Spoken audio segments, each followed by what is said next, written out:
Bonjour à tous. Nous entamons ce nouveau cours sur les séries de Fourier par un premier rappel. Donc nous nous intéressons à des signaux périodiques de période grand T qui peuvent donc s'écrire sous la forme d'un premier terme à 0 sur 2 qui correspond à la valeur moyenne du signal sur une période et d'une somme sur un entier n qui va de 1 à plus l'infini a priori. Cette somme comporte deux termes, l'un avec un facteur à n d'un coefficient d'une fonction cosinus de 2π n t sur grand T et d'un coefficient Bn facteur de sinus 2π n t t le temps sur grand T la période. Les coefficients an et bn sont des coefficients réels qui correspondent au spectre du signal. N, l'entier, intervient en indice de A et de B, les coefficients, et à l'intérieur des fonctions cosinus et sinus. Ici, nous avons l'expression de la série de Fourier en fonction de la période grand T, l'argument de la fonction cosinus et de la fonction sinus étant bien évidemment sans dimension. Cette somme, a priori infinie, peut s'écrire également sous la forme permettant de faire intervenir la fréquence fondamentale, nu0, ou la pulsation fondamentale, oméga 0. Dans ce cas-là, les arguments des fonctions cosinus et sinus sont 2π n nu0t ou, plus simplement, n oméga 0t. Le lien entre oméga 0 nu0 et grand T est donné par cette expression, cette double équation, oméga 0 égale 2π nu0 égale 2π sur grand T.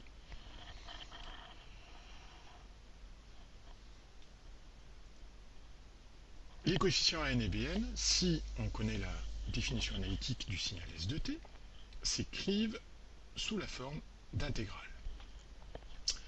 Alors, le facteur devant chacune de ces intégrales est 2 sur grand T. Grand T est toujours la période du signal. L'intégrale porte sur une période, donc c'est-à-dire qu'on intègre de c quelconque à c plus grand T. Si c égale à 0, on intégrera de 0 à grand T. Si c égale à moins t sur 2, on intégrera de moins t sur 2 à plus t sur 2. Le choix de c dépend des propriétés de la fonction S de t, qui nous permettra de simplifier le calcul de l'intégrale. Quel est l'argument de l'intégrale qui porte sur le temps, puisqu'on a ici des t? L'argument de l'intégrale est pour les coefficients à n, le produit du signal par la fonction cosinus de π n t sur t. Pour la fonction sinus, qui correspond au coefficient Bn, l'argument de l'intégrale sera le produit de la définition analytique du signal S de t par sinus de π n t sur t. On a donc deux intégrales dépendant du paramètre n entier à calculer. Le coefficient à 0 sur 2 est la valeur moyenne du signal sur une période. On peut la déterminer soit en calculant l'intégrale, soit de manière géométrique. Et puis on a des propriétés intéressantes qui sont, si le signal S est pair, dans ce cas-là, tous les Bn sont nuls. Si le signal S est impair, est une fonction impaire du temps t, à ce moment-là, tous les AN sont nuls. C'est pratique, puisque ça permet de ne calculer qu'une seule intégrale sur les deux, dans le cas où ces signaux ont ces propriétés. Bien évidemment, il faut réviser ce que signifie fonction paire et fonction impaire. Alors on a les coefficients an et bn, donc on peut les représenter, et la représentation c'est le spectre du signal, qui peut être visualisé facilement. Pour chaque valeur de n entière, on a finalement un bâton de hauteur, d'amplitude AN ou BN. On a donc deux représentations, les AN en fonction de n et les BN en fonction de n. On peut évidemment aussi trouver une autre représentation qui sera une représentation qui mélange les AN et les BN en prenant la racine carrée de la somme des carrés de AN et de BN et puis un angle que l'on déduit de la fonction arctangente du rapport BN sur AN. Cet angle, qu'on peut appeler phase de la série de Fourier, fait apparaître la fonction arctangente. Donc je vous conseille aussi de vérifier les propriétés de la fonction arctangente, notamment les valeurs que peuvent prendre la fonction arctangente, comment on peut définir, éventuellement étendre la définition de l'arctangente pour obtenir un angle, par exemple, entre 0 et 2π. Cette représentation, cette dernière représentation, est appelée aussi représentation polaire. Vous pouvez la trouver en sortie de certains logiciels d'exploitation et d'analyse spectrale. Mais parfois, il est plus simple d'écrire la série de Fourier sous une autre forme, qui est dite complexe. Elle fait intervenir un seul coefficient, que l'on appellera Cn, et elle s'écrit de la manière suivante. Donc le signal périodique s'écrit de la manière suivante. C'est une somme de moins l'infini à plus l'infini de ces coefficients Cn fois exponentielle de i 2π n nu 0t. Cette fonction exponentielle est une fonction d'un argument imaginaire pur, puisque 2π n nu 0t est réel. Tout de suite, vous pouvez vous rendre compte qu'il va falloir réviser votre cours sur les nombres complexes, et puis notamment la définition, le lien entre l'exponentielle d'un nombre imaginaire pur et les fonctions trigonométriques. Ces définitions, ces expressions font intervenir en particulier les formules d'Euler qui méritent d'être révisées. Le Cn, le coefficient Cn de série de Fourier complexe, peut être un nombre complexe. Il est défini comme le coefficient 1 sur t fois une intégrale. Toujours pareil, c'est une intégrale qui porte sur une période de durée grand T.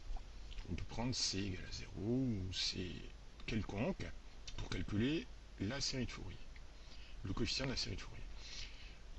La définition analytique de S de t est multipliée dans cette intégrale par l'exponentielle de moins i 2π n nu 0t, et donc on a une intégrale d'une fonction à valeur complexe, et il ne faut pas se faire peur sur cette définition, puisque les calculs d'intégrale que vous serez amené à faire seront relativement simples, avec des signaux S de t définis analytiquement de manière relativement simple.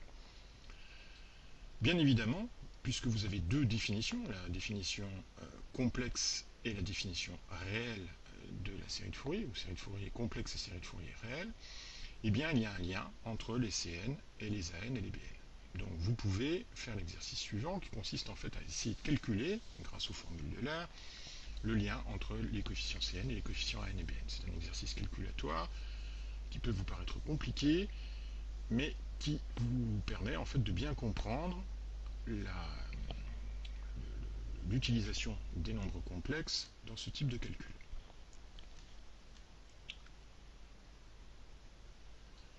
Passons à un exercice d'application. Le calcul du développement en série de Fourier du signal de tension exprimé en volts, U de t égale U0 sinus 2π nu t plus pi sur 4 plus cosinus 10 pi nu t fois cosinus 9,5 pi nu t. Ce calcul doit être fait pour obtenir les coefficients de la série de Fourier réels et les coefficients de la série de Fourier complexes. Donc il faut calculer les An et les Bn et les Cn. Bien évidemment, vous aurez, comme dans les exercices précédents, à linéariser l'expression de U de t de manière à vous rapprocher de la série de Fourier, de l'écriture de la série de Fourier, en particulier réelle. Puis ensuite, vous pourrez procéder par identification, après avoir déterminé la fréquence fondamentale de ce signal.